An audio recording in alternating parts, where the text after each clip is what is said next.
C'est un moment de détente. Alors nous allons donc maintenant écouter Alexei Kolesnikov, qui est l'auteur de plusieurs livres, dont celui-ci, le dernier. Voilà. Je vais m'en servir pour lire son curriculum vitae. Il est professeur agrégé d'économie, de sociologie, de sciences politiques, historien, philosophe, essayiste et romancier. Oui. Oui, donc il a une carte de visite qui lui permet de s'exprimer devant vous. Et je pense qu'il va vous surprendre par plusieurs des éléments qu'il va apporter à votre réflexion. Il y en a d'autres qui n'avaient pas de carte de visite qui se sont permis alors. Bien, donc je vais lui céder la parole sans plus tarder. Ceci aussi pour vous dire que, à cause de moi, il a apporté toutes les différents livres qu'il a commis. Celui-ci, il y a l'histoire des trois Roms, le dernier. Ainsi parlait le père Antime. La symphonie du Rah majeur, en Rah majeur, pardon.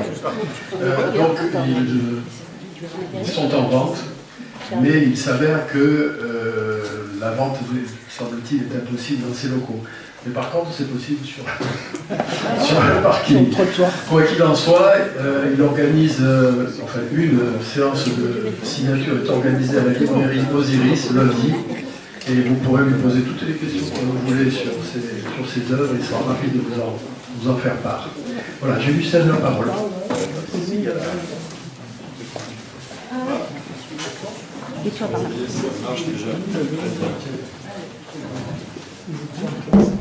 Celui-là, il marche, vous m'entendez?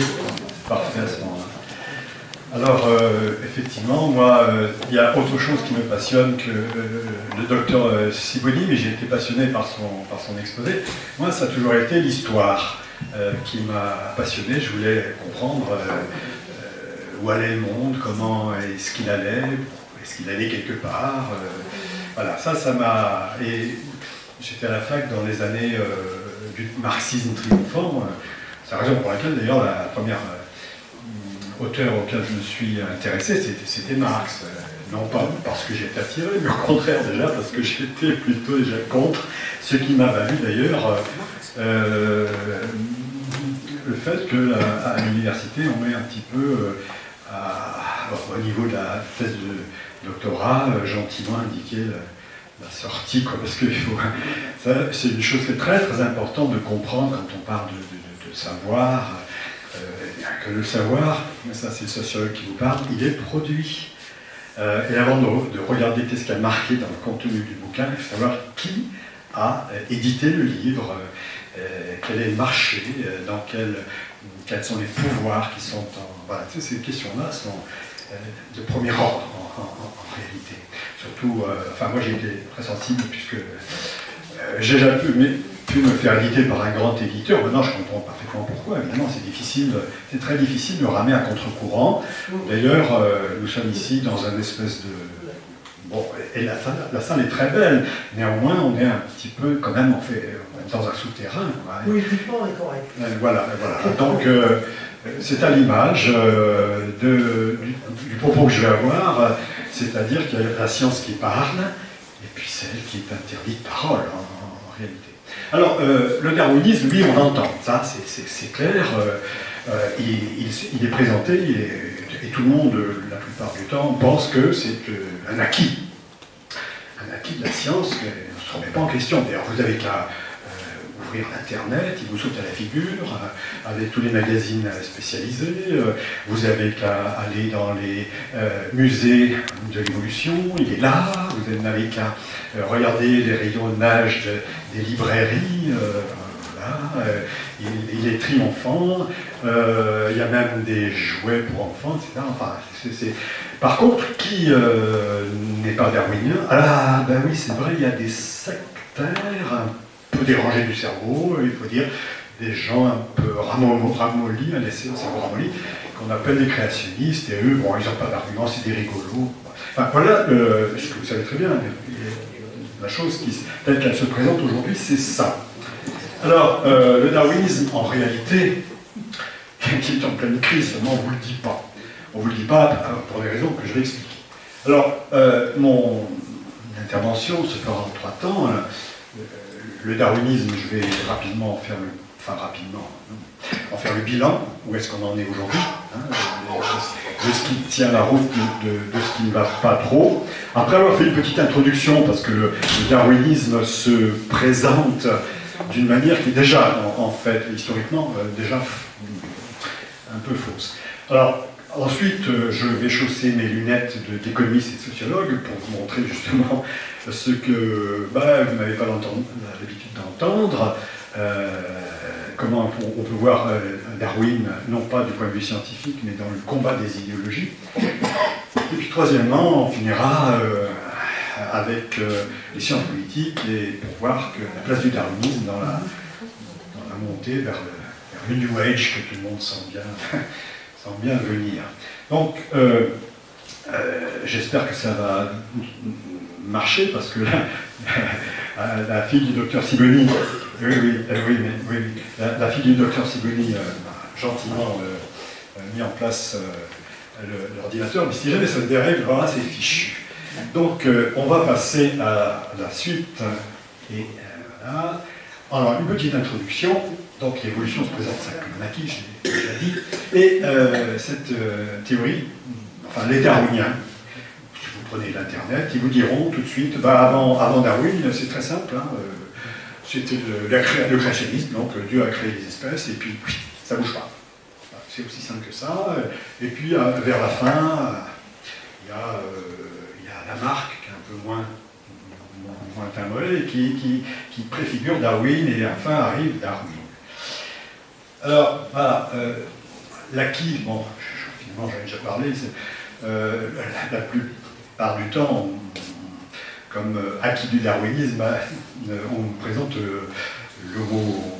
l'hominidé, l'homo habilis, le premier qui fabrique des outils. D'ailleurs, par les temps qui courent, on parle beaucoup moins d'exemples d'évolution dans les chaînes animaux, champ végétal, on parle surtout pour une raison là aussi que je vais vous dire. Alors c'est pas un australopithèque, c'est un singe du sud, hein, voilà, tout simplement, mais ça fait mieux, australopithèque, hominidé, voilà. Il a le cerveau plus gros, il a la main plus proche de la nôtre, enfin là c'était une transition doucement, on va vers Darwin. Alors voilà ce que je disais, comment se présente le darwinisme. Comment est-ce qu'il présente son surgissement dans l'histoire des idées. Avant il y avait le fixisme, et au XVIIIe siècle, Linné, Carl von Linné, est un grand savant vers la biodiversité, c'est-à-dire qu'il classifie les différentes espèces, en reprenant les idées de Buffon, qui a été un grand classificateur aussi. Autant Buffon, d'ailleurs, va s'occuper du jardin du roi, autant Linné, enfin les autres vont le reprendre aussi. Alors, sauf que c'est déjà faux, quoi, parce que quand on dit avant il y avait le fixisme, non, le fixisme c'est tout récent, ça apparaît au XVIIIe siècle justement avec Linné. C'est-à-dire qu'avant, c'était le créationnisme, même pas cette idée le docteur Sibony a bien montré que la Bible c'est un peu plus complexe. On peut faire des tas de lectures et les pères de l'Église, les grands théologiens s'en sont pas privés. Un jour, ça n'a jamais voulu dire 24 heures. Dans les psaumes du roi David, il dit 1000 ans, c'est comme pour toi un jour. On peut dire que c'est de la poésie. Et surtout, il est déiste. Alors, déiste, ça veut dire que par rapport au christianisme tel qu'il a duré notamment depuis 1000 ans, eh bien, il y a eu toute une dérive dogmatique pendant laquelle le Dieu créateur vivant, charnel, enfin pas charnel, mais personnifié, est devenu progressivement un Dieu abstrait, éloigné. Le Dieu du XVIIIe siècle, celui qui a créé le monde, l'a envoyé d'une piche d'eau dans le cosmos, et puis allez, vas-y. va selon les lois que je t'ai données d'observer, toi nature, et toi l'homme analyse cette nature et comprend mon œuvre, hein, parce que finalement la science est une direction qui est donnée à Adam dans le paradis, hein, rends-toi maître de l'univers. Bon, donc il y a déjà d'entrée de jeu, ça part très bien entre science et théologie, hein, c'est peut-être Cain déjà, là effectivement, là ça commence déjà un petit peu à dérailler. Donc c'est un déiste, alors tout le XVIIIe siècle est déiste, hein, et puis ensuite, d'ailleurs la preuve c'est qu'on va faire le culte de l'être suprême à la Révolution, hein, et puis comme ça ne tient pas trop la route, et bien, finalement on va l'abandonner. En fait, si on va chercher derrière, c'est... ils sortent pas de nulle part ces gens-là, il y a toute une évolution de la théologie dont il faudrait parler, mais on n'a pas le temps. Ensuite, il y a Cuvier, qui est un contemporain. Alors, Cuvier dit, c'est également un fixiste, sauf qu'il est catastrophiste, parce qu'il dit, mais ouais, attendez, mais les fossiles des animaux qui n'ont jamais existé, enfin, qu'on ne voit plus maintenant où est-ce qu'ils sortent, hein, c'est qu'il y a bien eu des catastrophes qui les ont fait mourir. Donc, voilà, et puis il n'y en a peut-être pas eu qu'une, il n'y a peut-être pas eu seulement le grand déluge du temps de Noé. Alors, voilà, les catastrophes. Alors, ça s'arrête la grande bagarre 18e, 19e entre les continuistes et au contraire les gens de la rupture comme Cuvier. Alors Lamarck, lui, est le premier qui commence à penser que finalement, non, peut-être qu'il n'y a pas eu de catastrophe, effectivement, c'est de grands ennemis, hein, Cuvier et Lamarck. Il n'y a peut-être pas eu de grande rupture, il y a peut-être eu simplement un continuum graduel. Lamarck est une personnalité remarquable, hein, c'est vraiment un savant du XVIIIe siècle, et le XVIIIe siècle c'est quand même un siècle de grande avancée de la science, laquelle science n'a pas démarré après le Moyen-Âge. Hein. La science a sans doute démarré dès qu'il y a eu le premier homme, puisqu'elle commence avec la curiosité. Donc, je pense que les hommes des cavernes, le soir au coin du feu, ils devaient se poser des tas de questions. Hein. Donc, voilà. Mais Lamarck est un spécialiste des invertébrés. Et donc, il était persuadé que il y a un élan vital qui pousse les êtres à s'adapter à la dureté des temps, à l'environnement. Voilà. Et surtout, Lamarck faisait le lien entre l'individu et son environnement, l'écologie, comme on dirait aujourd'hui. Et quand Darwin dit que donc il prend la succession de Lamarck, qui est le premier à parler d'évolutionnisme, c'est tout au moins aussi stupide que de dire que si vous voulez, Darwin, que par exemple les créationnistes seraient des fixistes, où il n'y a pas de différence entre l'intelligent design, l'évolution à la style intelligent design, et Darwin, on le met dans le même panier, alors qu'ils sont évidemment deux frères ennemis. Alors, c'est la même chose avec Lamarck et Darwin, mais en fait, il y a une rupture fondamentale, mais cette rupture, elle est aussi le fait qu'on passe vers le 19e siècle.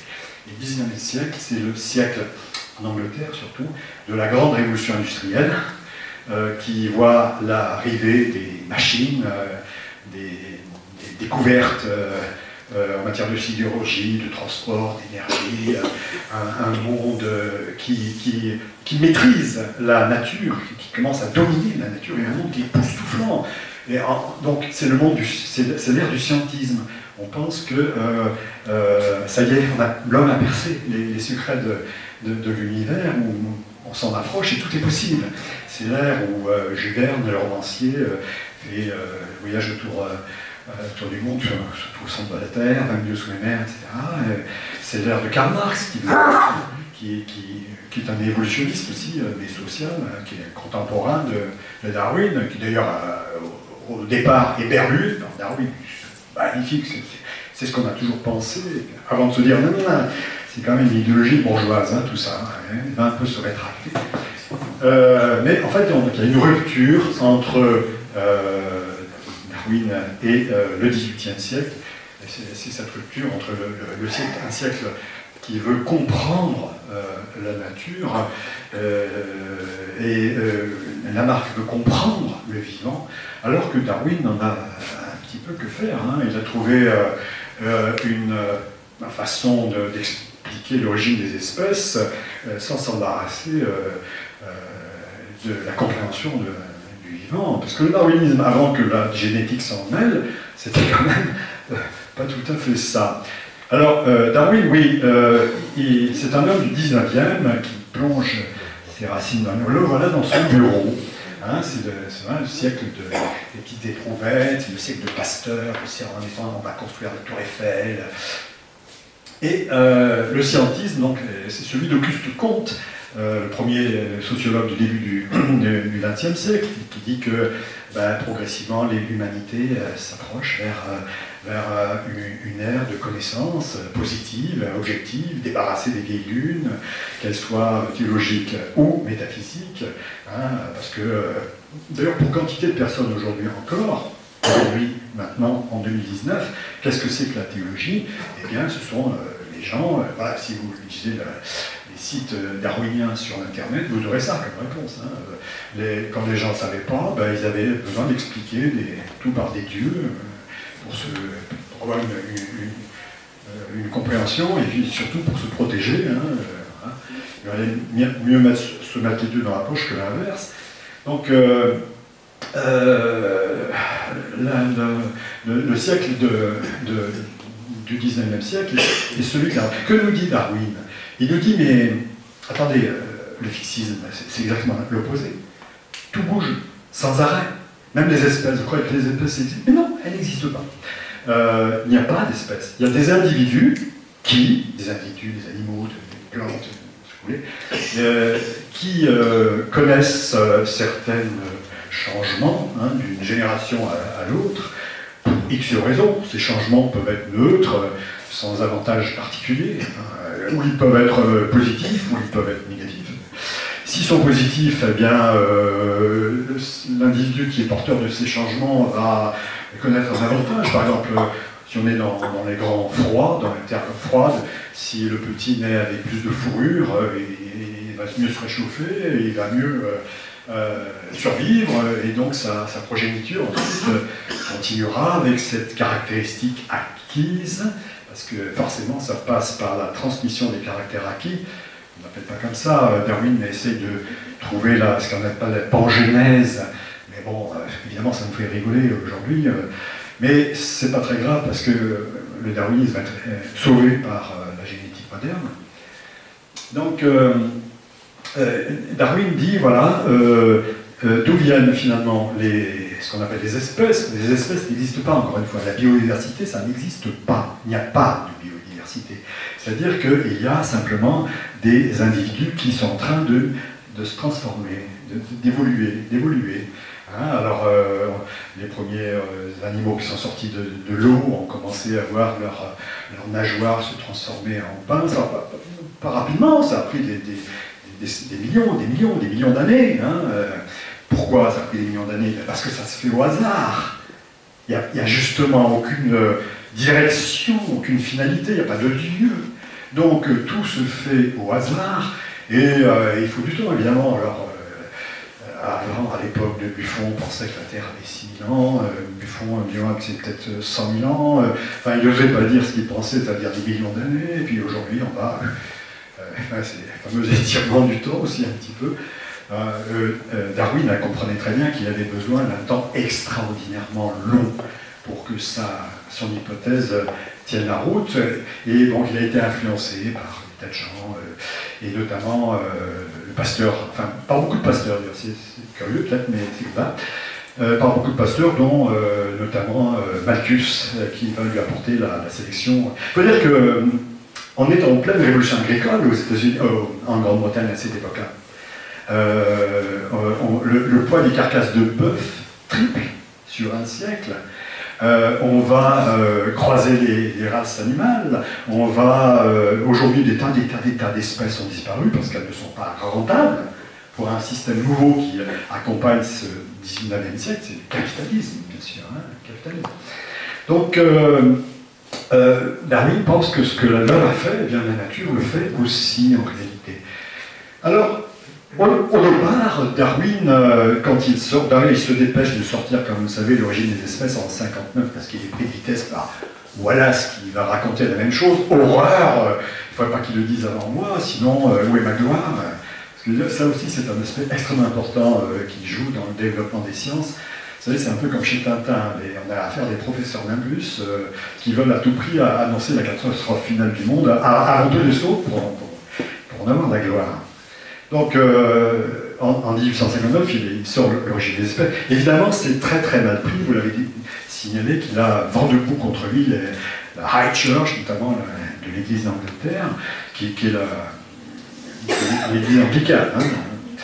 Et il faut dire que cette High Church, elle est d'ailleurs très, très vilipendée à l'époque, hein, parce qu'elle est très riche, elle est partie liée avec les grands souverains, les puissances d'argent, donc ça ne va pas. L'aristocratie conservatrice est également, se moque éperdument de Darwin.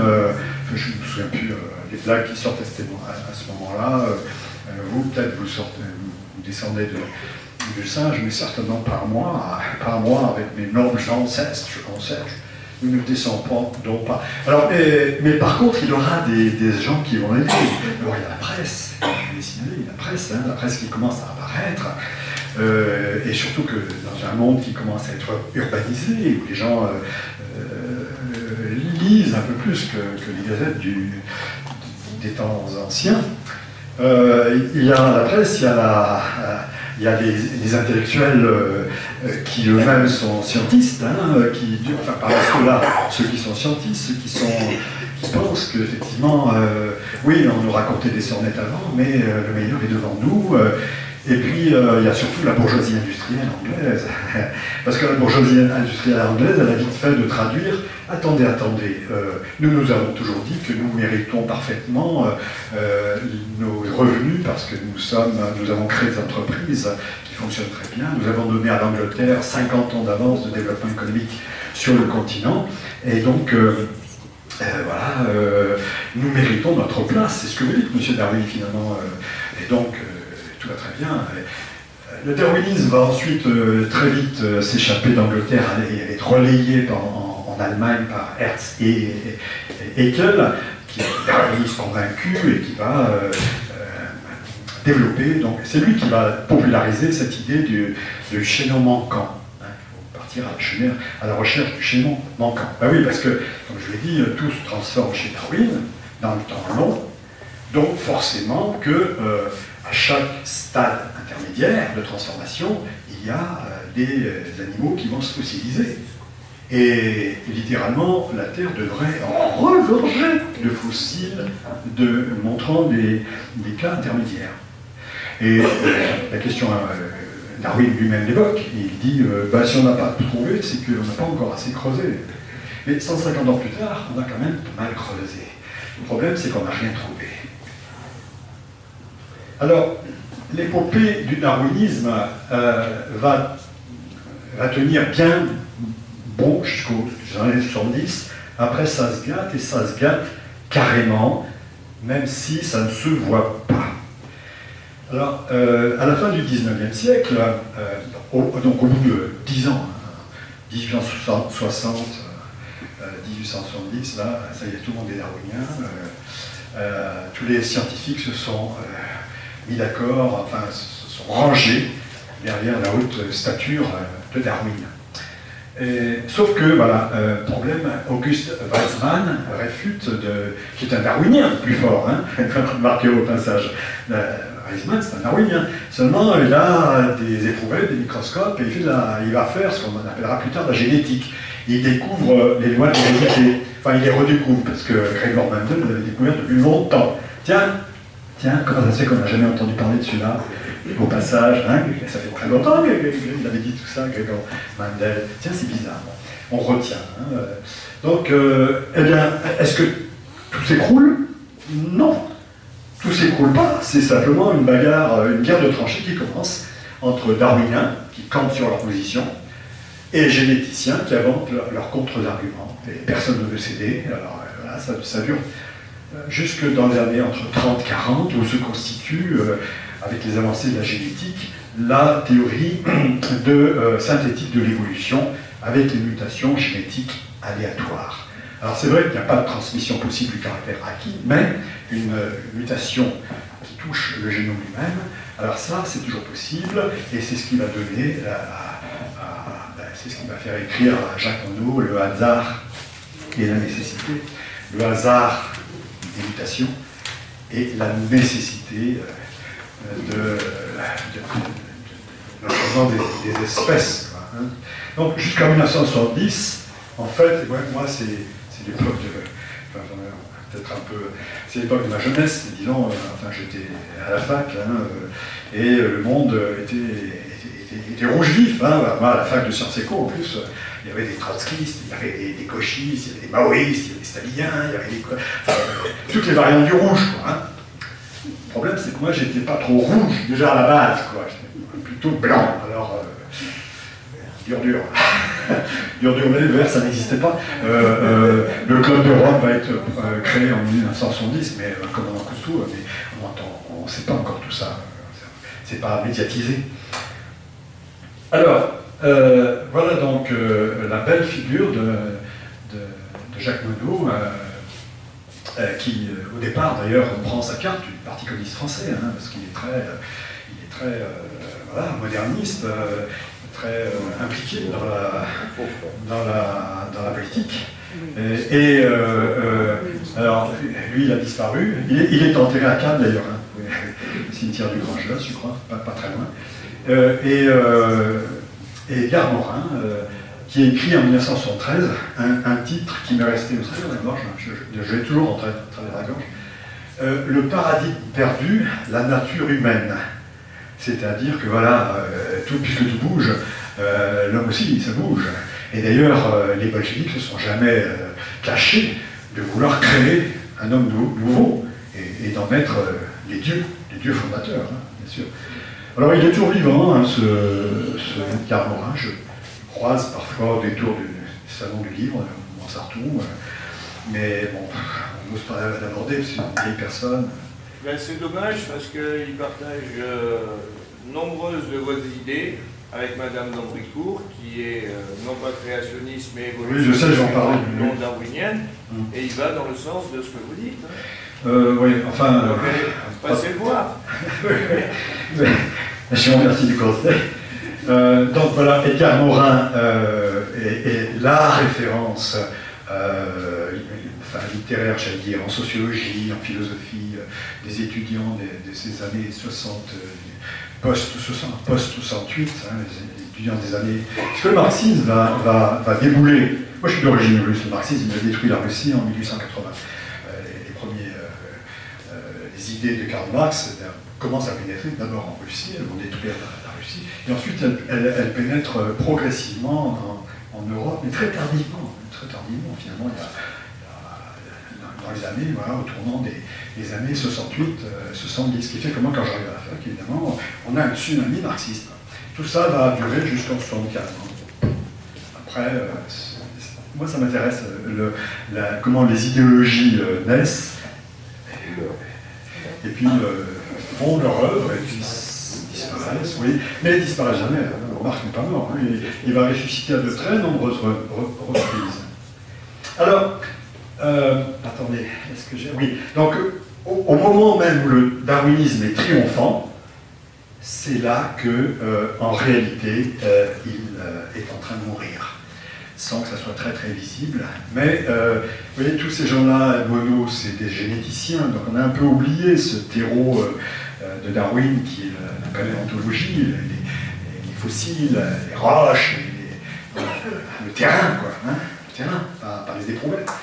Alors, l'échec du gradialisme, ben oui, parce qu'on a creusé, et plus on creuse, plus on s'aperçoit qu'il n'y a pas le début du commencement de l'ombre d'une preuve de l'évolution. Il n'y a pas de chaînon intermédiaire, mais alors pas du tout. On se rabattait sur quelques exemples, comme c'est la Kant, qui était donné comme un chaînon intermédiaire entre les poissons et les amphibiens. Plus tard, il y aura... dès que Darwin parle, l'archéoptérix, qui vit le chaînon entre les dinosaures et les oiseaux, alors évidemment, c'est fabuleux, ça. Et seulement après, on a repêché le sélacanthe dans les eaux, bah, il vivait sa petite vie tranquille, hein, il n'avait jamais disparu, il n'avait jamais fossilisé, et il n'avait jamais bougé non plus. L'archéoptérix, bah, aujourd'hui on s'est dit, bon ben ok, d'accord, c'était un dinosaure terrestre à plumes, c'est ce qu'on appelle un faisan, quoi, par exemple. Aujourd'hui, hein, voilà, une dame de Noël, quoi, en gros. Hein. Donc, il n'a pas une seule cas de fossiles intermédiaires. C'est quand même ce qui avait fait dire à Darwin, si jamais on ne devait pas trouver de chaînons intermédiaires, là, ça serait mauvais pour ma théorie. C'est ce qui a fait dire aussi à celui qui va préfacer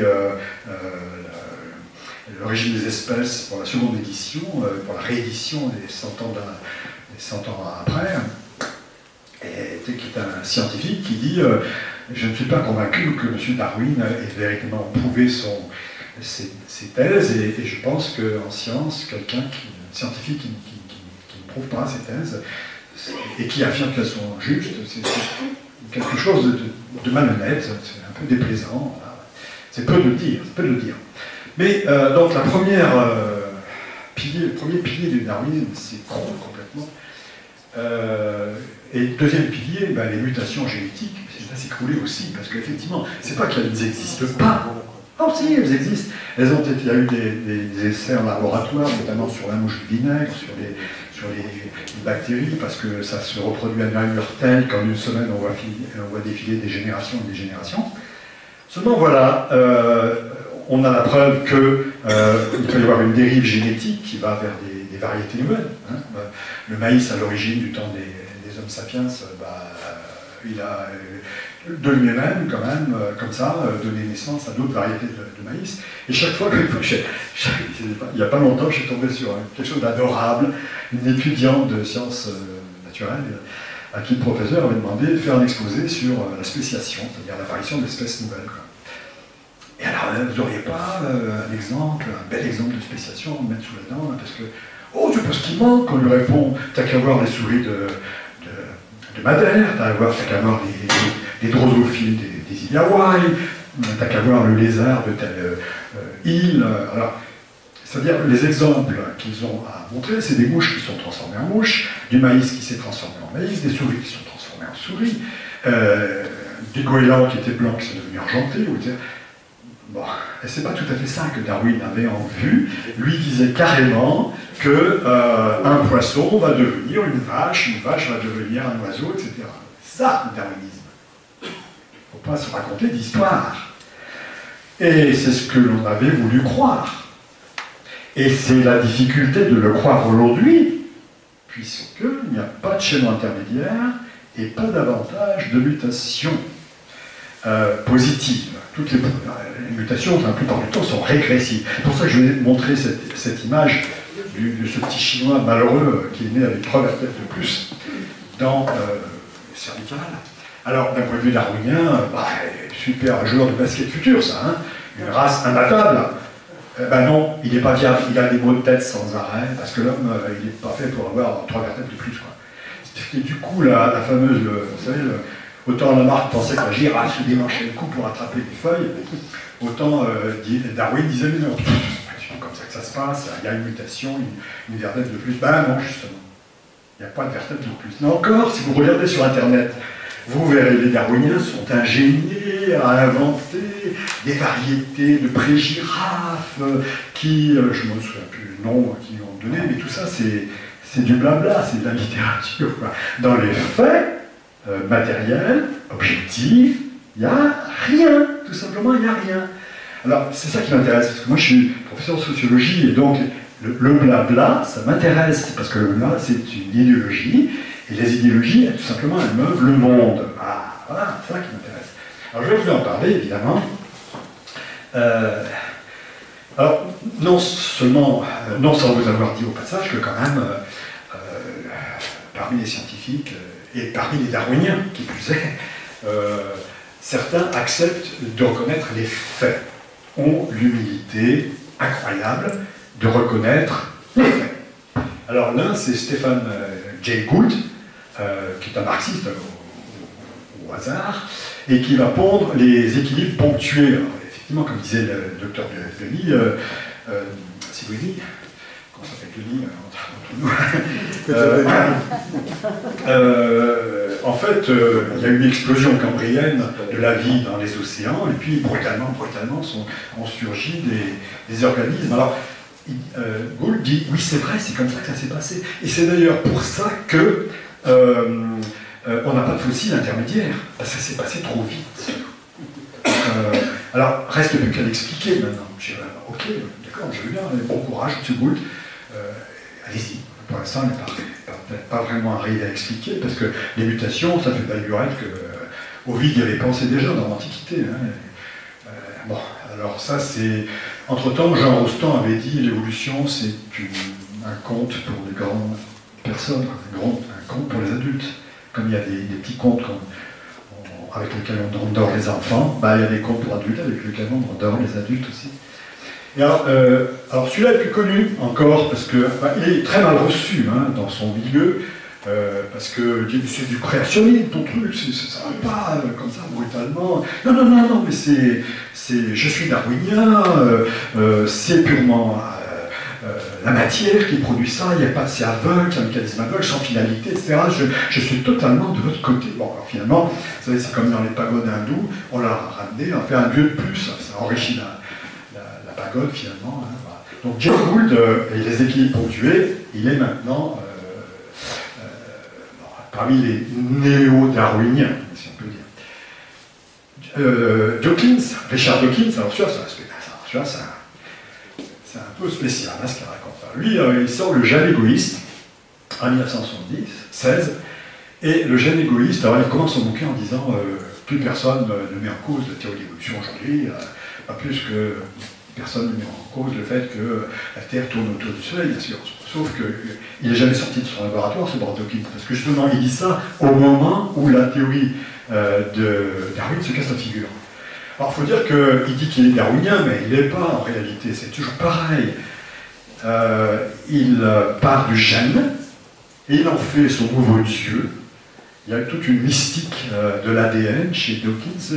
Le gène va chercher à produire des êtres, des animaux, des corps, pour se reproduire lui-même, pour ensuite, après la mort physique de ces corps, eh bien, continuer d'exister dans leur progéniture. Et c'est ça le but du gène qui va, de manière aveugle et sans but, bon, autrement dit, quoi, c'est Dieu, votre gène, hein, dites-le carrément. Alors, il ne faut pas lui dire ça, parce qu'évidemment, il est, lui, dès qu'on parle de Dieu, il pète les plombs.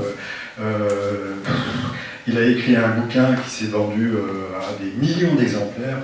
C'est quand même quelqu'un qui vous démontre mathématiquement que Dieu n'existe pas, Dawkins.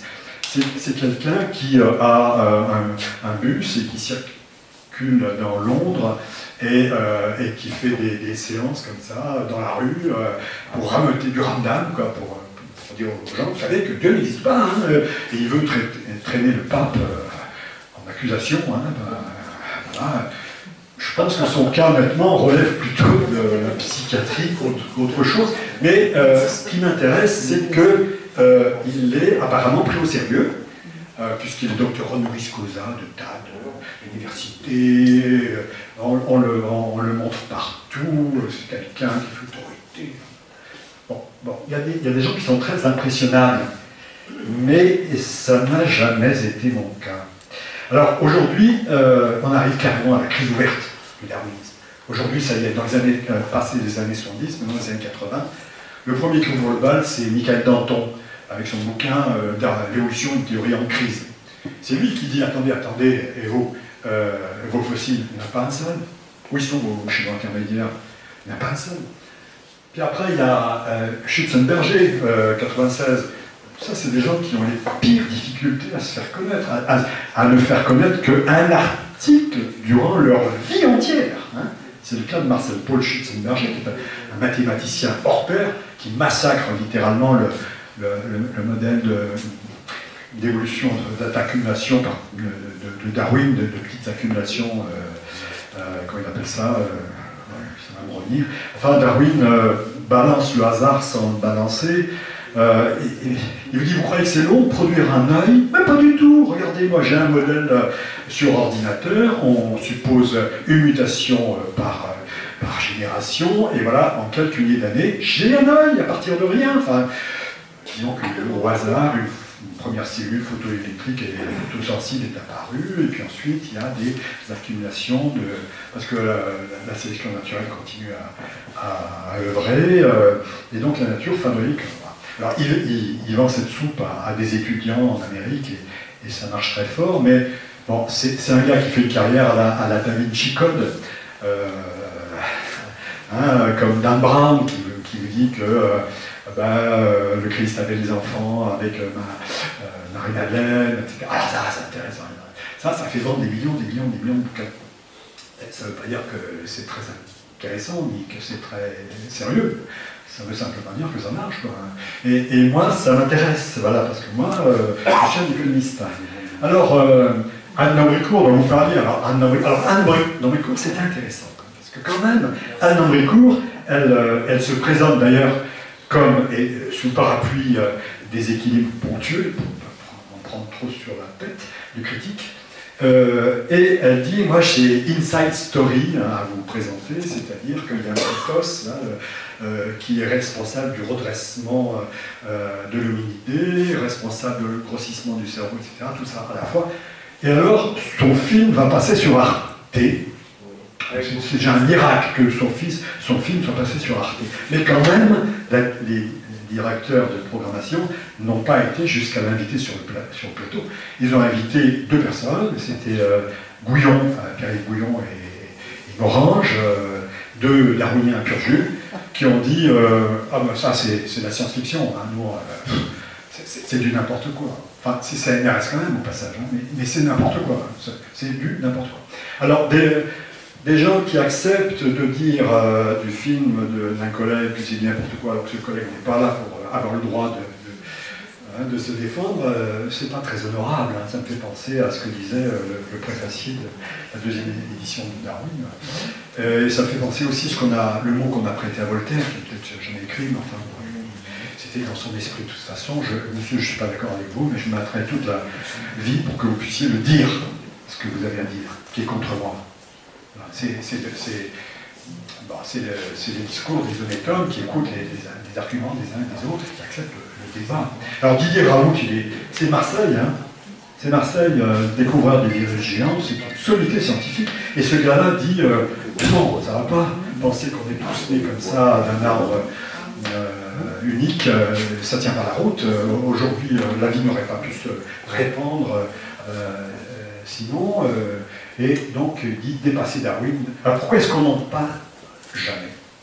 On ne parle jamais de ces gens-là. Pas plus de Chaline que d'Yvette Loison, Rémi Chauvin, etc. Vous avez entendu parler, non? Alors, pourquoi on n'en parle jamais? Voilà une question qui m'intéresse. Voilà une question qui m'intéresse. Voilà une question qui interpelle les professeurs de sciences économiques et sociales, parce que quand même le darwinisme est complètement mort, il n'y a rien chez nous intermédiaire, il n'y en a pas. La théorie des hominidés, on n'arrive toujours pas à les redresser, ces fameux hominidés. Il faudrait quand même qu'ils se redressent, hein. On n'y arrive pas. Justement, Anne d'Ambricourt propose un scénario, mais Coffin explique qu'elle avait proposé des scénarios à Lucie, je m'en remets parce qu'elle n'y voit rien. On s'aperçoit aujourd'hui que Lucie ressemble étrangement à un chimpanzé quand même. Hein. Oui, il le reconnaît lui-même. Hein. Alors la transmission des caractères acquis, c'est faux. Le redressement des équimidés, il n'y a pas. Sélection naturelle, oui, bien sûr qu'elle joue à la sélection naturelle, mais pas au sens darwinien. La sélection darwinienne n'a jamais entraîné la mort de certaines espèces. Hein, le prix Nobel Konrad Lorenz a passé sa vie à étudier cette question. Il a vu que les animaux se battaient pour les meilleurs territoires, pour les femelles, etc., le pouvoir au sein de la tribu, et que les vaincus s'exilaient plus loin, mais ne mourraient pas. Ils étaient plus faibles, ils étaient affaiblis, ils étaient dominés, mais ils ne mourraient pas. Le temps long, ça. En fait, des mathématiciens se sont, je ne sais pas comment ils font, moi je suis pas mathématicien, mais ils ont calculé le temps qu'il aurait fallu, si vraiment c'était le hasard qui était responsable de la vie, alors 15 milliards d'années c'est peanuts, hein, ça suffit, mais franchement pas. Il faut ajouter des milliards, et puis le nombre de matières qu'il faudrait celles qui existent dans l'univers, ben ça ne suffit pas non plus, et de loin. On est compte, on arrive, alors, je sais même dans les années 50, il y a eu les expériences de la recréation de la vie avec Miller.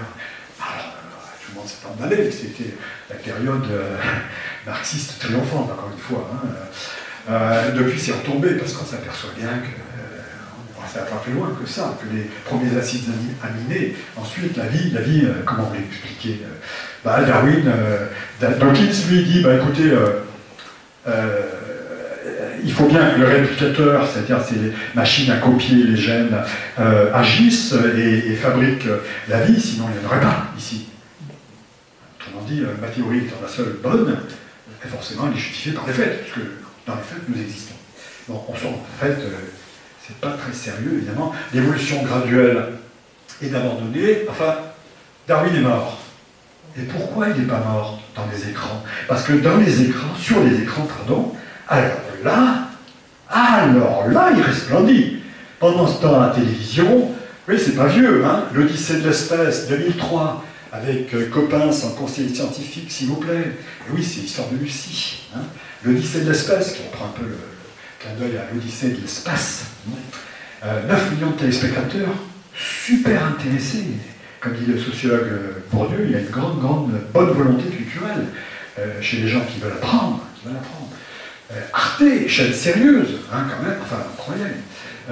En 2016, sort Homo naledi, voilà une découverte fantastique d'un professeur de l'université sud-africaine, David Waterstrand.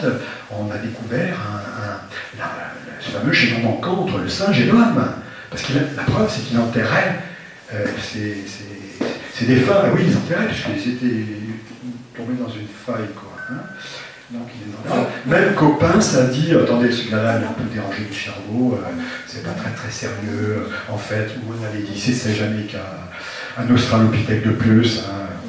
Ça lui va bien à Coppens de lui dire ça maintenant, parce que Coppens, quand même, il est intelligent et surtout il sent le vent tourner. Il sent que le vent ne tourne pas dans la même direction qu'avant, donc il se dépêche de prendre les devants pour rester sur la scène. Parce que pour rester sur la scène, il faut prendre des virages à toute allure. Et même Johnny Hallyday, il a chanté Si vous allez à San Francisco. Et là, on est aux antipodes de la rock'n'roll attitude, quand même. Hein. Seulement, s'il avait pris ce virage, il n'y avait plus de Johnny Hallyday. Tout simplement. Hein. Donc, Johnny Hallyday, il n'était pas bête. Donc, alors, aujourd'hui, on vous sort des vedettes de la télé pour expliquer l'évolution. Voilà. Le docteur Simès, je crois qu'il est un collègue ORL, c'est un autre collègue. Enfin, en fait, il a vite compris qu'on gagnait plus d'argent à la télé que... C'est peut-être pour ça que... et pour vendre sa calotte, il faut une belle nana. Hein, alors, Adriana Carambeu, elle fait l'affaire. Hein, voilà. Donc, pendant une dizaine d'années, ils nous ont sorti l'évolution de l'homme des origines à nos jours. Et ça s'est bien vendu, ça s'est très bien vendu. Enfin, ils nous l'ont bien vendu, on l'a bien acheté, disons. Hein, voilà. Alors, comment se fait-il que Darwin est mort et il est super présent à l'écran? Alors ça, c'est une question, vous voyez, pour moi. Ça, c'est une question pour l'économiste. Parce que le paléontologue, le généticien, tout ça, ils ne peuvent pas répondre à ces questions. Ils ne peuvent pas répondre, ils ne sont pas équipés pour. Mais nous, on a des lunettes spéciales. Des lunettes qui nous permettent de repérer, d'abord, les lunettes d'économiste, ça, je sens l'odeur du fric, du blé, du flouze. Alors, aujourd'hui, voilà le paléo-artiste Guy Martinez, qui a pris la suite de Elisabeth Desneiges, qui a lancé la mode. C'est des artistes d'un immense talent, hein, je leur tire mon chapeau parce que vraiment, qui arrivent à partir de ça, à faire ça, quoi. Hein. Et je passe, je ne montre pas, là aussi il y a des étapes intermédiaires, parce qu'en 1974, la première Lucie, elle était affreuse, elle faisait peur, elle avait des poils de partout. Celle-là, elle est presque humaine, effectivement, hein, c'est une babouchka, quoi. On a envie de l'inviter à prendre le thé, quoi, carrément. Hein. Et les paléo-artistes, ils disent eux-mêmes, quand je suis troublé par le regard de ma figurine, je sais que j'ai réussi. Alors, Elisabeth Dénès, elle me dira, attendez, oh, moi j'invente rien, hein. J'en suis en relation avec l'Institut de criminologie de Rosny, qui me donne à partir des squelettes, des épaisseurs de tissus mous. Je fabrique donc tout un échantillonnage des points auxquels doivent apparaître la peau, hein, des milliers et des milliers d'épingles. Ensuite, j'ai une connaissance parfaite de la musculature, comment les choses se font, etc. Je ne fais pas n'importe quoi. Oui, sauf qu'elle oublie de dire l'essentiel, c'est que les référentiels de tissus mous, il faut avoir des cadavres pour les connaître. Alors, évidemment, c'est à partir d'un crâne d'aujourd'hui, vous pouvez vaguement vous faire une idée, effectivement, hein, de ce à quoi ressemblait la bestiole complète. Mais il y a des centaines de milliers d'années, ou des millions d'années, là on ne les a pas. C'est-à-dire que les tissus mous, c'est quand même 90% de l'information, on ne sait pas. Alors qui donne le ton, qui donne le là? C'est le scientifique qui dit à l'artiste, vous me le faites un peu plus comme ci, un peu plus comme ça, et l'artiste lui fait exactement à la demande. Comment on peut quand même le faire, à 30 000 ou 50 000 euros pièce, on peut se donner un peu de mal. Hein, quand vous allez dans un musée de la... Alors, curieusement, les musées de la préhistoire d'aujourd'hui, les musées d'aujourd'hui de la préhistoire, je ne sais pas si vous me suivez, ils sont tous nés à la même époque, il y a fort peu de temps, fin 20e siècle, début 21e siècle. Parce qu'avant, les musées, c'était des trucs... Moi, j'irais voir ma grand-mère à Paris, tous les musées de Paris les fait, ça sentait bon le formol, on marchait sur du parquet ciré, il n'y avait strictement personne, c'était ennuyeux à mourir, sauf pour les bibliothèques de mon genre, avec des chouettes empaillées, etc. Alors que maintenant, oulala, des immeubles design, un éclairage très agréable, des vitrines, des coins pique-nique, pour les gosses, on va leur apprendre à faire du feu, comme le faisaient les Homo sapiens, où ils vont tirer au propulseur, hein. Ça c'est génial, ça. En fait, ça s'appelle un parc d'activité, quoi. C'est une usine à fric, tout simplement. Hein. Parce que et c'est pour ça que ces nouveaux musées d'activité, ils sont surgis comme des champignons, parce qu'il y a un marché. J'ai toujours dit à mes élèves, vous savez, dès qu'il y a un marché, les entreprises, elles sont là, elles n'attendent pas. Hein. Elles ont fait l'odeur du fric. Ça c'est vite fait. Par contre, vous pouvez y aller, quand il n'y a pas de marché, c'est pas la peine de créer une entreprise, vous allez faire faillite. C'est sûr aussi. Alors voilà, donc on pourrait gloser longtemps parce qu'il n'y a pas que les parcs d'activité, il n'y a pas que les figurines en cire, il y a aussi les bouquins, c'est toute une littérature. Vous vous rendez compte, Hariri, là, qui a sorti Homo Deus et Homo Sapiens, sur la recommandation de Barack Obama, s'il vous plaît, hein, en personne.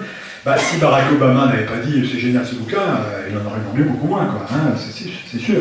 Donc c'est une industrie fantastique. Quand vous regardez... Quand vous lisez, j'ai quand même lu les premières pages d'Homo Sapiens, il reprend tous les clichés antédiluviens du darwinisme, quoi, hein, qu'on sait être faux, quoi, mais qui se vont très bien, Carrefour, à Auchan, ça va très bien. Donc, il y a les livres, il y a les jouets, tous les petits... Moi, quand je jouais, j'avais des petits cow-boys, des petits indiens. Maintenant, non, mes neveux, mes petits-enfants, ils ont des super-héros, ils ont des dinosaures, des armées de dinosaures. Il y a même des kits vedettes pour découvrir Lucie. J'ai lu ça à Jouet Club. Incroyable. Mais quel fric, quel fric. Et puis il y a le cinéma. Le cinéma. Jurassic Park, le dernier Néandertal. C'est une filière qui rapporte un argent incommensurable. Donc, pourquoi laisser tomber une source de revenus aussi fabuleuse, quoi. On ne change pas une équipe qui gagne, c'est sûr. Donc, la première raison pour laquelle ça tient toujours la scène, c'est l'argent. Hein, c'est l'argent. Regardez ça.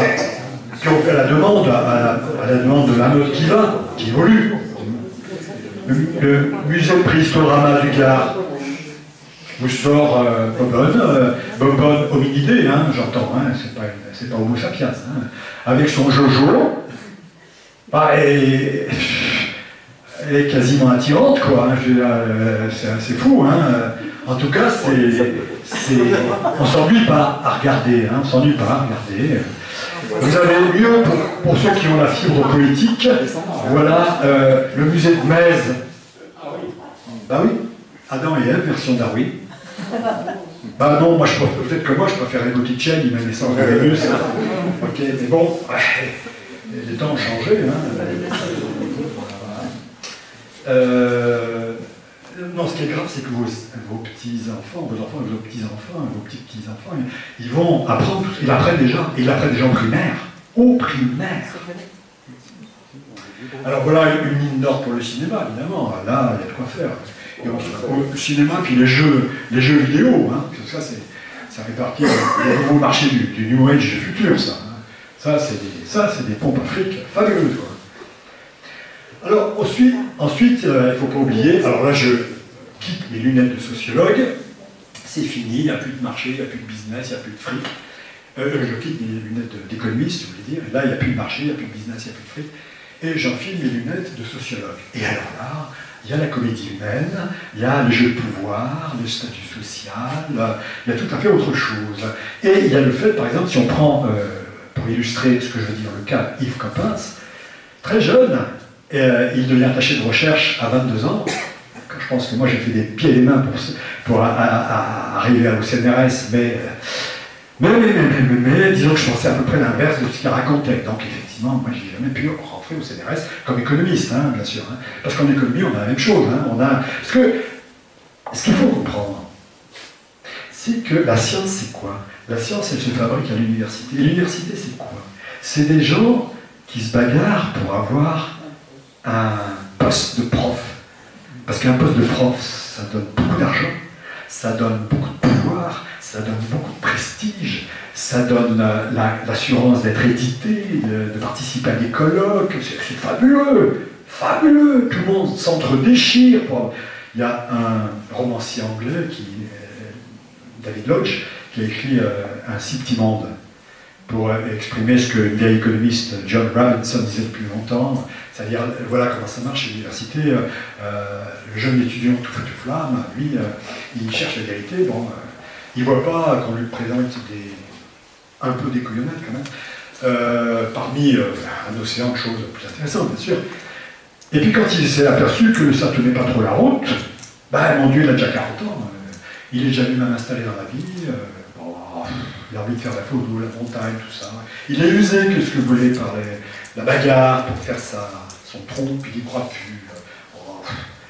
Tout ça, ça vaut pas. Ça vaut pas que ça ne mérite pas que je scie la branche sur laquelle je suis si confortablement assis.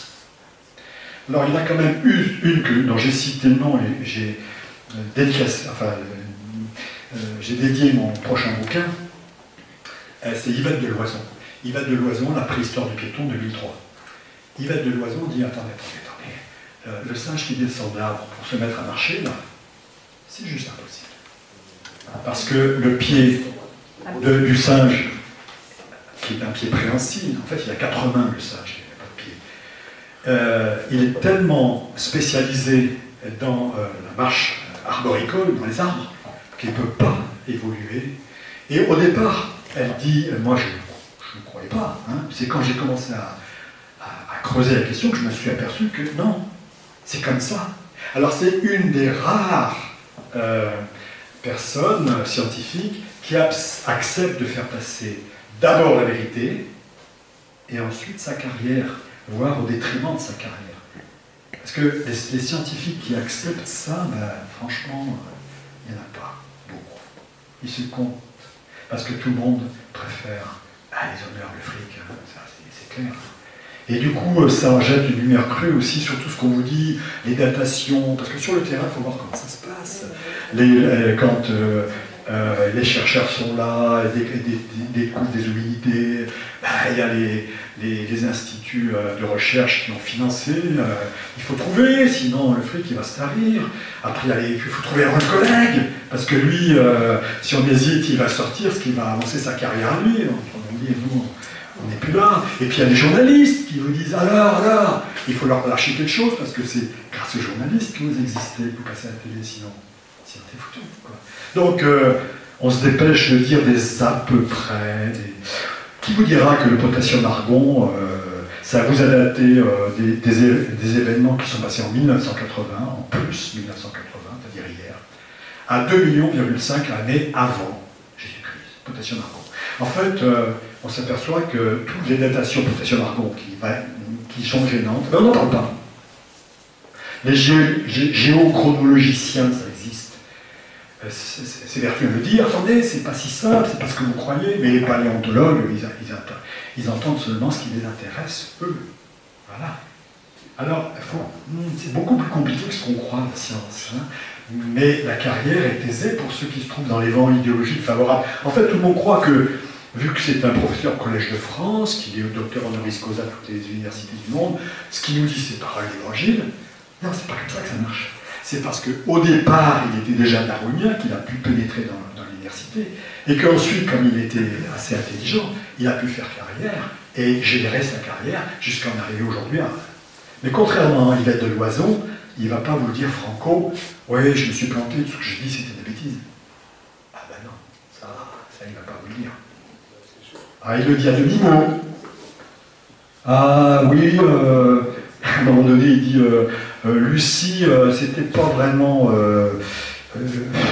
l'hominidé qu'on croyait que c'était. Hein, nos ancêtres sont des hominidés qui utilisaient déjà un langage. Vous voyez, c'est un poisson qui essaie de fuir. Aujourd'hui, quand il passe à la télé, tout le monde lui déroule le tapis rouge. Les animateurs, les journalistes posent des questions. Ils ont à peine, ils n'osent pas lui poser des questions, seulement ils sont impressionnés par la hauteur du savoir. En fait, comme le disait, je crois que c'est Sénèque qui le disait, pour celui qui ne sait pas où il va, les vents ne sont jamais favorables, mais pour celui qui veut aller quelque part, alors là, la carrière est aisée, pour qui se trouve dans les vents idéologiques favorables. Voilà. C'est comme ça qu'on parle de la science. Donc d'un côté, vous avez la science qui parle, c'est-à-dire qui a le droit de parler, puis de l'autre, nous, dans le souterrain, on se parle entre nous, quoi, et ça n'a pas dérangé grand monde. Alors, Reeves fait partie des gens honnêtes. Hein, et Reeves, quand vous lui demandez Dieu, est-ce qu'il existe, j'en sais rien. C'est rien, c'est une question... et autant pour que de compte, moi-même, je passe mon temps à me déchirer l'esprit. En fait, ce qui retient Reeves de dire que Dieu existe, c'est le problème du mal. C'est le même problème que tout le monde, forcément. Donc, pour un Uber-Livre honnête, combien de chercheurs de la science qui parlent? Mais quand même, il m'a fait pleurer. Parce qu'une fois, je l'ai écouté à Nice, et il racontait à un auditoire conquis d'avance, forcément, parce qu'il a très grand mérite. Reeves, c'est un vrai savant de grande volée, un astrophysicien, et il disait, l'histoire des deux planètes, il y en a une qui se tient devant, on dit « Oh, j'ai le mal, je sais pas ce que j'ai. » Et l'autre qui lui dit « Mais t'as attrapé une humanoïde, t'inquiète pas, ça va passer. » Et moi, ça m'a fait pleurer parce que c'est vrai que pour les astronomes, quoi, qu'est-ce que la planète serait plus belle sans l'homme pour ne pas la polluer? Ah, eux, ils rêvent d'un cosmos pur, immaculé, le cosmos d'Aristote. Hein, voilà. Mais moi, je pense que l'homme est le centre du monde. Hein, je pense que ça n'a jamais changé. C'est vrai qu'on est un caillou. L'homme est un petit avatar de la vie sur un caillou dans une banlieue de l'hiver. Et après, c'est le roseau pensant de Pascal. C'est sur ce caillou-là que ça pense. Qu'est-ce que j'en affiche de beaux cailloux qui sont dans les voies lactées, là-bas, dans les trous noirs, etc., dans les milliards de mètres cubes de gaz? Qu'est-ce que ça vaut par rapport à une de vos pensées? Qu'est-ce que ça vaut? Alors moi, je suis d'accord avec l'autre qui disait le centre du monde, c'est la gare de Perpignan. Et je pense que le centre du monde, c'est là. Effectivement, c'est sur la Terre, parce qu'il y a le roseau pensant. Voilà. Mais ça, ça leur a pas traversé l'esprit. Hein. Du fait qu'il y a une univers d'expansion et que la Terre elle est complètement à l'est ou à l'ouest au sens figuré, Donc, c'est un détail de l'histoire, comme dirait quelqu'un qui n'aurait jamais dû le dire. Hein. Bon. Non, c'est pas un détail, c'est la question centrale. C'est la question centrale. Jusqu'à preuve du contraire, on n'a jamais vu d'autres planètes habitées, quoi. Alors, si jamais c'est le cas, on verra bien. Hein. Je sais que c'est un qui vous intéresse, les ovnis, tout ça, mais enfin, jusqu'à présent. Donc, la science et la religion ne sont pas incompatibles, dit Hubert Reeves, mais il vaut mieux les séparer. Alors, quand un gars comme Dawkins vous dit j'ai démontré mathématiquement que Dieu n'existe pas, bon, on peut quand même se méfier de la santé mentale du gars qui profère de telles âneries et qui est pourtant décoré de toutes les universités du monde. Hein. Donc, ne soyez pas si impressionnables devant la science. Songez comment est-ce qu'elle se fabrique. Elle se fabrique à coup de corruption, parce que dans les universités, on ne passe pas des concours républicains. Non, ça en est coopté, parce qu'on pense bien. Et je te renvoie l'ascenseur, on fait carrière. D'ailleurs, les universitaires, c'est des gens qui, pour faire carrière, ils se spécialisent pour devenir gourou de leur matière. Après, c'est un contrat tacite, comme on dit nous les économistes. Tu ne me déranges pas, tu ne me critiques pas, donc tu me reconnais gourou dans ma sphère. Et moi, je ne te critique pas, je ne te dérange pas, donc tu es gourou dans ta sphère. C'est gagnant-gagnant. C'est bon pour tout le monde. Voilà. Et du fait, ils se sont tellement spécialisés qu'ils n'ont pas eu le temps, mais pas une seule seconde, pour lire autre chose. Ce qui fait que, paradoxalement, les scientifiques de la plus haute volée ont une culture générale qui s'approche du zéro absolu. Sauf des gars comme Reeves. Mais je veux dire, pourquoi Reeves n'est pas dans ce cadre-là? Il le dit lui-même, d'ailleurs. Quand j'étais petit, ma mère jouait du piano. Elle ne mettait pas des disques pour... Non, elle jouait du piano. C'est là que fait la différence entre la musique enregistrée et la musique jouée, qui pénètre beaucoup plus profondément dans le tréfonds des tripes du bonhomme. Elle jouait du piano et il a lu toute la littérature. Ça lui a ouvert l'esprit. Sans quoi, il serait resté le nez dans les étoiles, comme il le dit lui-même. Voilà, comme beaucoup sont restés le nez dans les étoiles. Donc, voilà, la science, elle se fabrique à l'université, et aujourd'hui, les darwiniens ont pris la place de Rome. Vous vous souvenez du procès Galilée?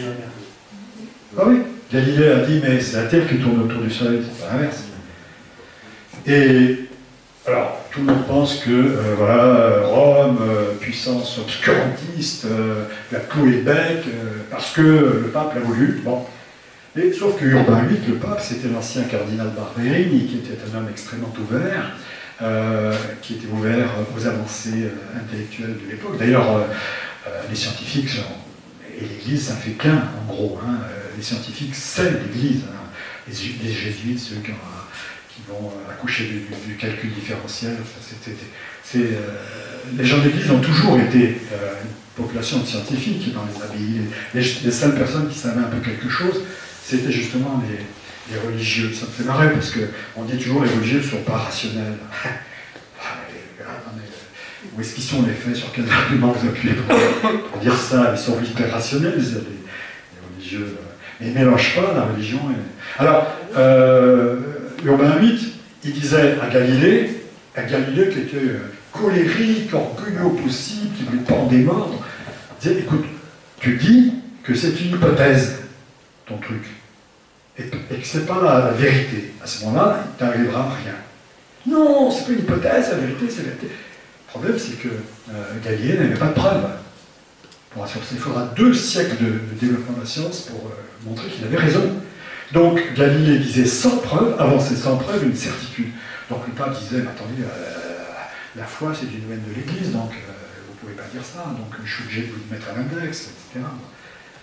Bon, c'est sûr que l'Église, enfin quand je dis l'Église, là aussi, tout à l'heure je parlais d'Église vaticane pour Darwin, là je suis obligé de parler du siège romain, parce que c'est l'Église dite catholique, c'est-à-dire le petit rameau romain de l'Église multicéphale qu'il y avait auparavant. Cette Église Rome, ça fait longtemps qu'elle a un peu pété les plombs, hein, et qu'elle a eu un orgueil absolument démesuré en voulant décréter la loi et son pouvoir universel, y compris sur les empereurs. Et c'est vrai que l'Église n'a aucune preuve non plus de l'inverse, c'est-à-dire la théologie, la cosmologie de Ptolémée, parce que c'était deux questions scientifiques qui s'affrontaient en réalité. Et Guillaume Lecointre, aujourd'hui, qui est le darwinien de l'ancêtre commun, celui qui vous dit que, attendez, c'est pas si simple, on ne descend pas du singe, bien sûr, on s'est séparé de lignée par un singe commun, etc. Alors, il se fait lui aussi beaucoup pousser sa carrière, Lecointre, avec ses apparentements fabriqués en laboratoire. Mais sur le terrain, où il est l'ancêtre commun, eh bien, si vous poussez un petit peu, vous apercevrez, il le dit lui-même, il accepte de le dire lui-même, parce qu'il est quand même honnête. Il dit, oui, bien sûr, c'est la théorie d'évolution qui m'a aidé, sur laquelle je m'appuie, pour fabriquer ces apparentements ultimes jusqu'à l'ancêtre commun. Donc l'ancêtre commun, ce n'est pas quelque chose qui va prouver la validité de l'évolution, c'est exactement l'inverse. C'est la théorie de l'évolution qu'on prend comme un acquis et qui va en dériver l'ancêtre commun. Oui, il y a la théorie de l'évolution, elle est morte et enterrée. Ah, alors tout rebondit. Ah ben vous savez qui c'est, Lecointre? Il a travaillé à Charlie Hebdo, c'est un gars qui était même pas un généticien. Enfin, il me fait penser à Philippe Mérieux, hein, un gars grand estime évidemment, hein, un gars qui a détruit l'école en France. Philippe Mérieux, grand pédagogue devant l'Éternel, qui nous apprenait à faire la leçon parce que lui ne savait pas le faire, sinon on serait devenu prof, forcément, hein, comme tous les pédagogues. Comme tous les pédagogues des sciences de l'éducation, ben lui, c'est la même chose pour les sciences naturelles. Voilà. Comme lui, il n'est pas capable de pondre des théories, de faire avancer la science, ben il nous apprend à... Parce qu'il est reçu à bras ouverts des deux côtés de l'Atlantique, il intervient dans des colloques scientifiques, s'il vous plaît, il intervient auprès des écoles, il va porter la bonne parole, en plus républicaine. C'est lui aussi qui dit qu'il faut surtout interdire à des gens comme dans les cours de pouvoir parler à la télé, parce que lui, il est républicain, donc il est contre les vendeurs de soupe. Oui, c'est un scientiste tout droit sorti du 19e siècle. Mais comme le sont, hélas, la majeure partie de nos scientifiques, aujourd'hui encore, on est au 21e siècle. Non, on n'est pas au 21e siècle. Sur ce plan-là, on est toujours au 19e siècle. De même qu'en économie, d'ailleurs, l'économie est revenue au temps de Karl Marx avec sa grande pauvreté, la crise, etc. Alors, c'est lui qui nous dit que, voilà, c'est pour ça que, je ne sais pas si vous avez posé la question, mais comme dans des schémas comme ça, voilà, il y a eu des dérivations qui ont donné le proconsul, puis le Simon Gibbon, l'Uranopithecus, l'orang-outan, etc. Puis nous, on est sur la branche gorille, chimpanzé, homme. Hein, alors on est tout pareil, mais il y a 10 millions d'années seulement, hein, c'est très récent. Et tout ça, ça vient de... Où il est notre ancêtre commun là? Qu'est-ce qu'il y a en dessous? Ah ben on ne sait pas, il faut y croire. Il faut y croire très très fort qu'il existe. Comme personne n'a jamais rencontré, personne n'a jamais pu l'interviewer, personne n'a pu le photographier, il n'y a pas de fossiles, ben vous êtes prié de le croire. Donc l'ancêtre commun, il existe parce qu'il faut bien que l'évolution existe. Hein. Et jamais ils se sont dit, mais peut-être que l'ancêtre commun finalement il n'existe pas, et que du coup l'évolution est fausse, et qu'il faut tout remettre à plat. Ah non, mais alors oui, mais ma conférence à New York, à Chicago, mes séances de signature avec les grands éditeurs, non, vous comprenez, c'est pas possible notre histoire, c'est pas possible. Alors, voilà, tout ça, je vais en arriver, je crois, j'espère que vous aurez, sinon, que je vous aurais peut-être un petit peu éveillé curiosité, pour penser que peut-être le darwinisme n'est pas si scientifique qu'on le dit, et peut-être qu'il est carrément aussi idéologique que je le pense en réalité. En réalité, le darwinisme et le créationnisme sont d'ailleurs nés historiquement dans un même vivier néo-protestant du XIXe siècle. Autant Darwin avait la tête farcie par sa mère des lectures de l'Église unitarienne, des hérésies qui remontent à l'arianisme, et puis son grand-père Erasmus, qui lui était un matérialiste forcené. Et finalement, en fait, ce qu'on ne vous dit pas, c'est que très vite, et tous les anti-darwiniens sont tous en fait animés par une seule chose, la haine, mais viscérale, de Dieu. Ça c'est clair. Il y en a qui le disent ouvertement, remarquez. Hein. Puis après tout, qu'est-ce que ça peut faire? Eh bien, il faut bien une motivation pour faire la science. Si vous êtes motivé par la haine de Dieu, très bien, mais faites de la bonne science au moins. Moi, je n'ai rien contre. Hein. Après, on va discuter. Donc, le darwinisme est une pseudo-science en réalité. Ce que disait Auguste Comte sur les 3 étapes de l'humanité, c'est-à-dire qu'on passe de l'ère théologique, métaphysique à l'ère positive, c'est le scientisme du XIXe siècle. C'est la naïveté scientiste dans toute sa splendeur, de penser que tout se résolvait en équations, qu'on allait tout comprendre par la mathématique. Quelle naïveté! Mais oui, mais c'est la première fois que l'homme avait réalisé des prouesses comme le chemin de fer, les usines sidérurgiques, etc. Bon, alors, en fait, je vous ai là une galerie de portraits pour vous dire que, en fait, ça n'a jamais changé. Il y a toujours eu autant de croyants et d'incroyants chez les uns et chez les autres, chez les scientifiques ou chez les pas scientifiques. Ça n'a jamais varié, en réalité. Aristote, que vous l'avez signalé, quelqu'un, Simoni, sépare la métaphysique et la physique, c'est-à-dire que pour lui, un peu comme pour Reeves, il y a le cosmos immaculé, là tout est exact, rigoureusement exact et propre, ça tombe droit, c'est impeccable, et puis il y a le monde là, sur la Terre, là où on est, là c'est tout corrompu, ça meurt, c'est jamais, tout est tordu, c'est de l'horreur, et l'intermédiaire c'est la Lune qui fait la séparation voilà, entre le monde sublunaire, c'est celui de la physique. Alors Pascal est un grand savant, hein, théoricien du calcul des probabilités, mais un grand mystique aussi, qui va prendre part sur la querelle entre les jansénistes et les jésuites, hein, du côté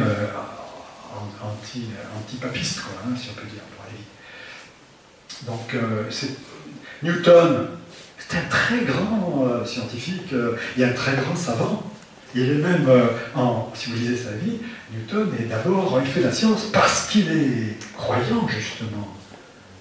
Hein, c'est un petit peu l'objet de la première conférence. Et Einstein n'est pas athée, il est, disons, panthéiste, il croit que Dieu est partout, Dieu c'est tout, il est dans tout l'univers, un peu prémoniste. D'ailleurs, pas mal d'évolutionnistes, ou de non-évolutionnistes, qui finissent par devenir un peu bouddhiste aussi.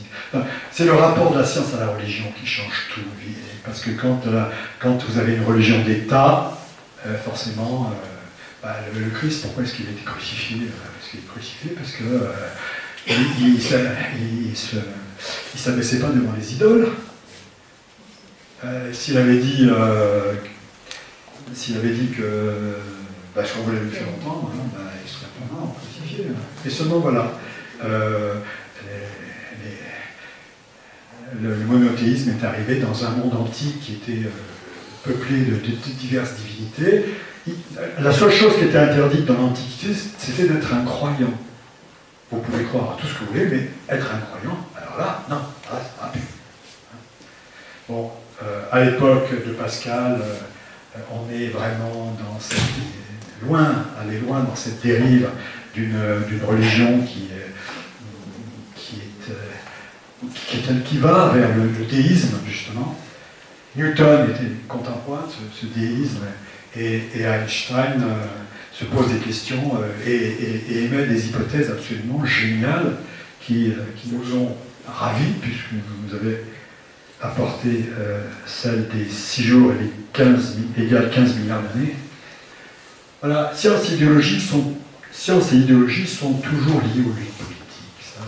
J'accélère un peu parce que je ne veux pas vous fatiguer, mais Darwin, une des grandes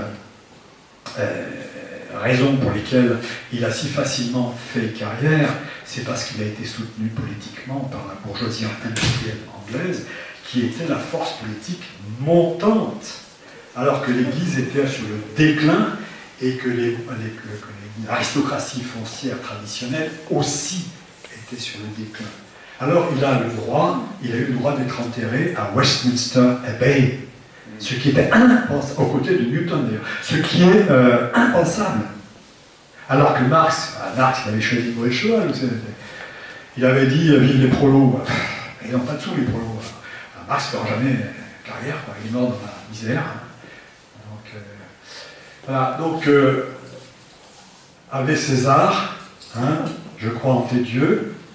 Si je ne crois pas en tes dieux, il va y avoir un holocauste chrétien aussi, ça, pendant les premiers, deuxième siècle, avant que l'empereur Constantin lui-même veuille donner la liberté au christianisme, de se répandre dans son empire. Et c'est comme ça qu'il s'est répandu. C'est grâce aux politiques. Lorsque Constantin prend la foi orthodoxe, il se baptise lui et toute son armée, et puis tout son peuple, hein, on ne va pas chipoter. C'est comme ça que se font les conversions, hein, en réalité.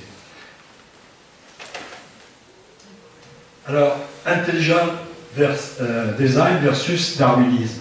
C'est un conflit géant de deux idéologies. Ce n'est pas du tout le combat science-religion. Mais alors, pas du tout. C'est deux idéologies.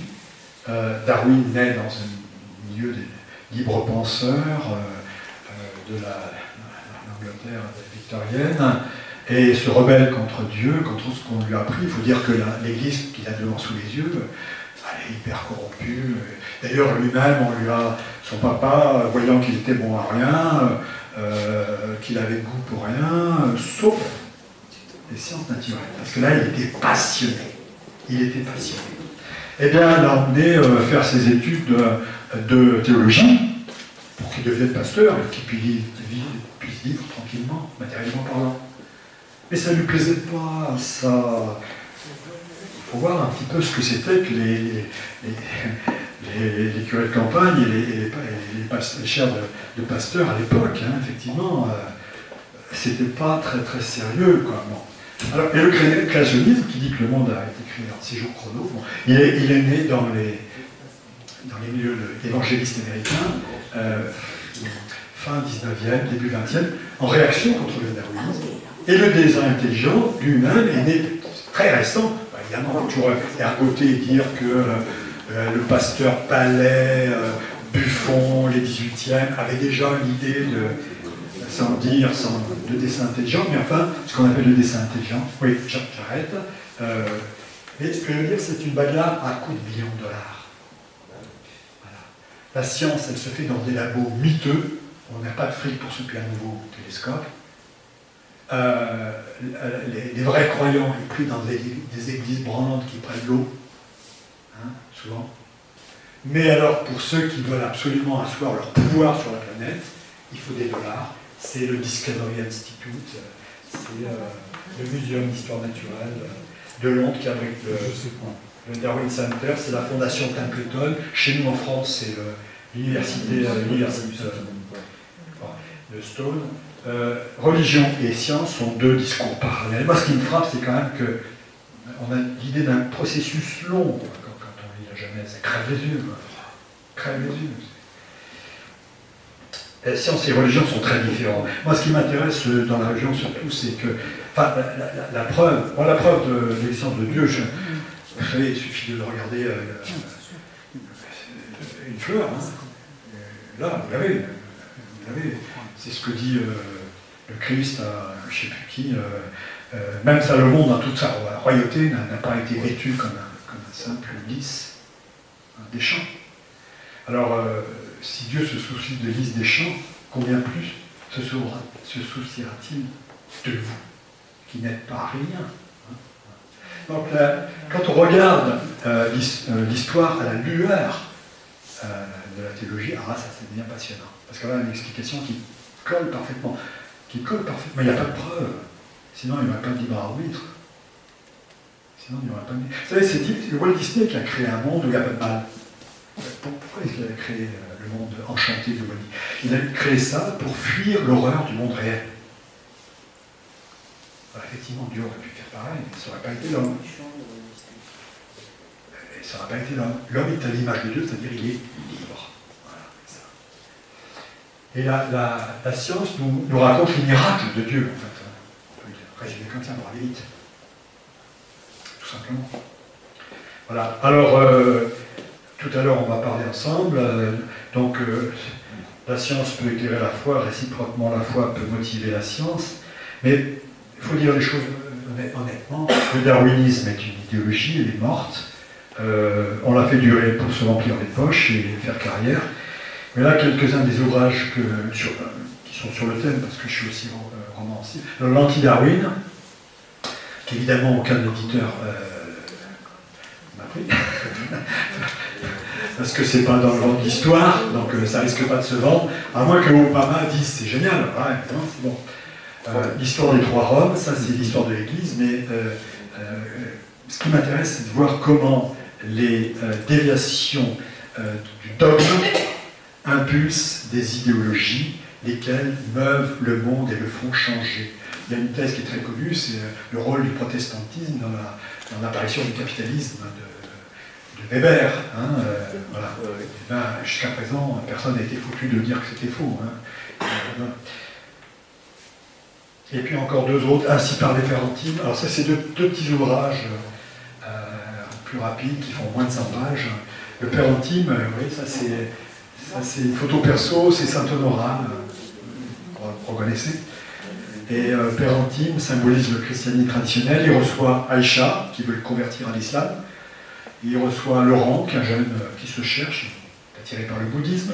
Il reçoit Marie-Odile, qui est très en recherche aussi, qui est progressiste. Et il reçoit Dédé, un brave gars de la CGT. Il dit, faudrait voir, à pas me raconter l'histoire, mais moi j'aimerais comprendre pourquoi le religieux revient au galop. Père Antime. Donc on va discuter.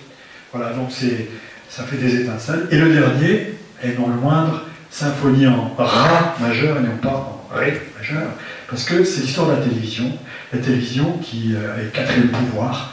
C'est pas l'histoire, c'est un conte, pas un conte philosophique, un conte politique.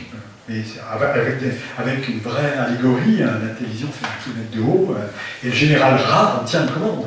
Et il obéit au général Vic, un des princes des enfers qui gouverne le monde. Sinon, c'est pas drôle. Mais à la fin, ça finit bien. C'est-à-dire que c'est une farce citoyenne. Donc, c'est pas fait pour broyer les noirs, c'est fait pour lever l'enthousiasme, au contraire, et faire rétablir la démocratie. Voilà, j'en ai fini. Merci.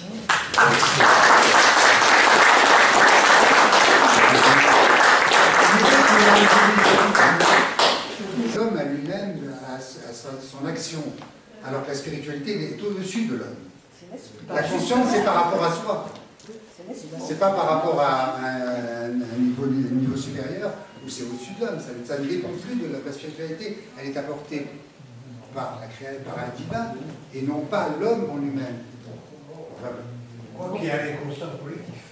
Bon, en même temps, là aussi, c'est comme toujours, mais c'est la Bible, là, c'est anthropomorphe, bien sûr. Tout à fait.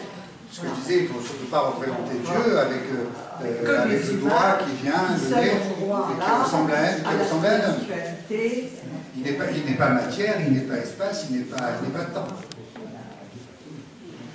Oui. Oui, alors, moi j'ai la preuve mathématique de l'existence de Dieu. Bravo. Qui s'appelle le théorème d'incomplétude des systèmes de Gödel. Alors ça m'étonne qu'on n'en parle pas plus souvent parce que c'est fondamental. Gödel, c'est un mathématicien qui était autrichien, enfin on ne sait pas trop parce que la ville dans laquelle il est né est passée sur plusieurs territoires.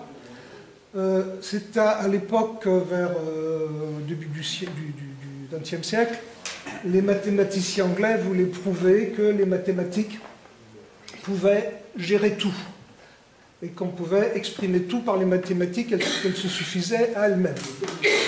Et Gödel a prouvé le contraire. Il a prouvé que quand on définit un système, pour que le système fonctionne, il faut qu'il y ait un élément extérieur à ce système qui existe.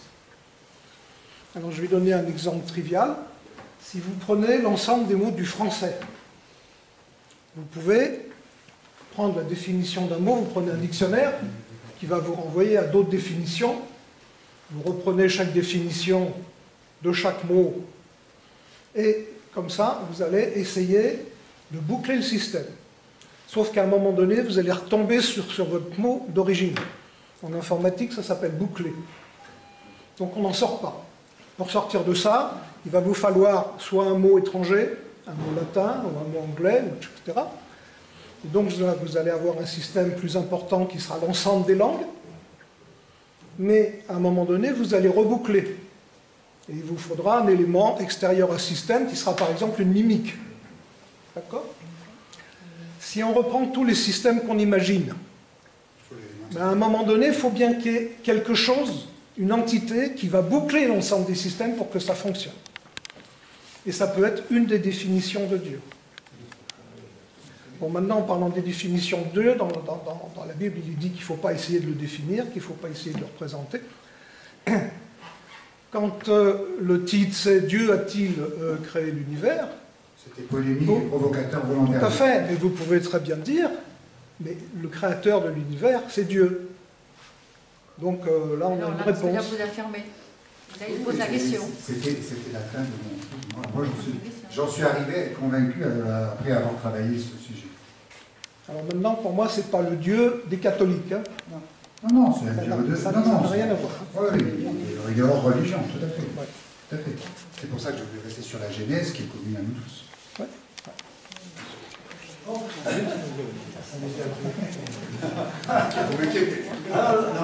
Alors, moi, je suis dans le non-conflit en permanence, et tout ce qui va dans le non-conflit est forcément intéressant pour l'homme, quel qu'il soit. Bon, partons du non-conflit. Donc, c'est accepter aussi le ressenti qu'on peut avoir dans les états modifiés de conscience et le mental, où on est dans notre conscience ici présent. Et accepter qu'il n'y a pas un conflit entre le mental et des ressentis, on va appeler ça le ressenti, le paranormal, on peut l'expression des sépis, il n'y a pas conflit. Les deux fonctionnent ensemble. Je disais ça parce que ça me faisait penser à ce que vous avez dit à un moment donné. Est-ce que ça ne serait pas, en fait, la définition de la sagesse? Ce qui veut dire que c'était au début la sagesse. C'est intéressant. Moi, je suis content d'être venu aujourd'hui. Je voulais rappeler quand même qu'il y a aussi, c'est un peu mon chemin de vie, j'ai toujours essayé de ne pas être dans la pensée unique et dans le politiquement correct. Je crois qu'on est nombreux ici, certains, heureusement, mais on est forcément minoritaire, c'est pas grave. Minoritaire, hein. Et c'est pas grave, on s'en fout. C'est pas ça qui est important. Par contre, on peut voir à ce moment-là, pour reprendre notre propos, que si la physique va nous dire comment ça fonctionne, la métaphysique va nous apprendre pourquoi on est là. L'artiste, pourquoi on est là, d'où on vient, pourquoi on est là et où on va. Ça alors, en fait, c'est bien tout ça. Il n'y a pas de conflit. Il y a la physique qui explique le pourquoi et nous, comment. Alors, ce qui est intéressant, nous, on travaille beaucoup, c'est puis avec, justement, c'est pourquoi on pose des questions. Et là, quand on arrive avec la métaphysique, moi, je ne suis pas un expert de métaphysique, mais enfin, j'ai toujours été curieux. Et dans la métaphysique, on parle complètement différemment. On dit que Dieu n'est pas à l'origine de l'univers, mais il en est le but. Dieu n'est pas l'origine de l'univers, mais il est le but. C'est pas l'origine, c'est le but. Ah merde, ça change complètement le paradigme. Tu répéteras, Juliette. Nous croyons qu'il y a un univers unique commun à tous. Et que nous sommes plusieurs esprits le percevant, mais en réalité, il n'y a qu'un seul esprit, ayant conscience d'une multitude d'univers individuels. On peut penser ça aussi. Oui, l'autre. La conscience trouve son origine dans le paradoxe de l'infini. ce n'est pas moi qui suis dans l'espace et le temps, c'est l'espace et le temps qui sont en moi. Il ne faut pas rester avec des pensées limites. La Genèse. Voilà, hein, il faut essayer de sortir un peu du carton, là. Justement, de sortir de la boucle. C'est pas fini. Ça fait réfléchir. Comme le but absolu n'est pas réalisable, on cherche tout le temps le but de la vie, hein, on est là, le but n'est pas réalisable, alors l'illusion de la séparation intervient et pousse la conscience à vivre une infinité de finis, chaque incarnation, à chaque instant. Donc, je vais en finir là, toutes les sensations, y compris celles de la matière, et la sensation prouve l'esprit. Si on n'a pas de sensation, on n'a pas d'esprit. Croire en la matière, je vais finir avec le truc, c'était là, mais oui, on peut voir différemment. Il n'y a pas d'univers, il n'y a qu'un processus de conscience éternellement renouvelé qui ne peut faire autrement que d'avoir la forme de l'univers. Donc la matière, le temps, l'espace, en fait, n'existent pas. C'est QFD. Pourquoi et comment l'esprit crée l'atome de la matière? Vous voyez, on parle dans un autre action. Ça fait réfléchir. Merci beaucoup. Tous ces éléments, de toute façon, il y a toujours un élément de référence. Tout dépend où on se met, de quelle façon on voit les choses. C'est la référence dans tous les niveaux. En parlant du temps tout à l'heure, c'est tout simplement comment on se positionne. Et la façon dont on est positionné, c'est pareil. Vous parlez des consciences, mais les consciences, c'est aujourd'hui. C'est notre position actuelle qui regarde en arrière. Qui regarde en arrière. Ah ouais. Oui, mais alors, on nous a appris ce qui était l'arrière, on nous a appris ce qui était devant. Ce qui était le passé, c'est le futur. Oui, il n'y a pas de passé. Voilà, on a été conditionnés. Hein, on parlait des conditions. J'étais, je suis, je suis.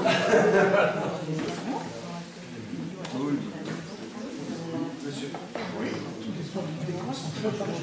Rapidement, parce qu'on doit libérer la salle. Mais je vous en prie. Rapidement, moi j'aime bien les relations entre les gens. Et comme monsieur aussi, j'aime bien rassembler dans un sens d'antidualité. Et donc, madame vous a posé une question très intéressante, mais je voulais une petite précision. Vous êtes stomatologue, c'est ça? Donc finalement, vous êtes un stomatologue qui connaît mal la dent. Je dois